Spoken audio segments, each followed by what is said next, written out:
আসসালামু আলাইকুম এভরিওয়ান, সবাই কেমন আছেন? আশা করছি সবাই ভালোই আছেন। এই তো সকাল থেকে আমার কাজ শুরু হয়ে গেছে। সকালবেলা নাস্তার জন্য আমি এখানে রুটি বানাচ্ছিলাম। রুটি বানিয়ে নেওয়ার পরে এই তো সকালে নাস্তা করলাম। নাস্তা করার পরে আসলাম আবার দুপুরে রান্না করতে। তো দুপুরে আজকে হচ্ছে আমি খিচুড়ি রান্না করব পোলার চাল দিয়ে। এই জন্য পোলার চাল সব কিছু নিয়েছিলাম এবং মুরগি মাংস দিয়ে খিচুড়িটা করব। পোলার চাল আছে এখানে, মসুরের ডাল আর হচ্ছে পরে আর এখানে আমি দেখতে আসছিলাম যে ওই যে চিনির ভিতরে লং দিছিলাম পিঁপড় আর আছে কিনা, পরে দেখলাম না, পিঁপড় নাই।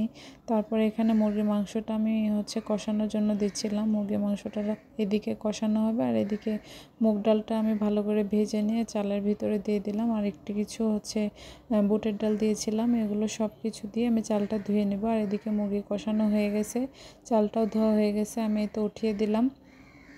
দেওয়ার পরে এই তো ভালো মতো চালটা হচ্ছে মুরগির মাংসের সাথে ভেজে নেব।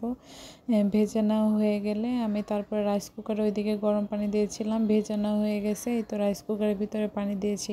আর এখানে বুটের ডাল, মসুরের ডাল আর অল্প কিছু চাল দিয়ে আমি ভিজিয়ে রাখছিলাম। ওইটা সুন্দর করে পাটায় বেটে নেব।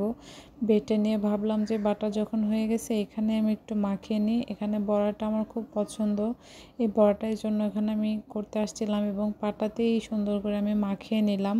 মাখিয়ে নেওয়ার পরে আমি এটা সুন্দর করে ভালো করে মেখে এখানে রেখে দিলাম। রেখে দেওয়ার পরে আমি হচ্ছে খাওয়ার আগেই এই বড়াটা ভাজছিলাম যাতে গরম থাকে। যাই হোক, আজকেই আমার ভিডিওটা এখানে শেষ। আমার ভিডিওটা কেমন লাগলো অবশ্যই কমেন্ট করে জানাবেন। আল্লাহ হাফেজ।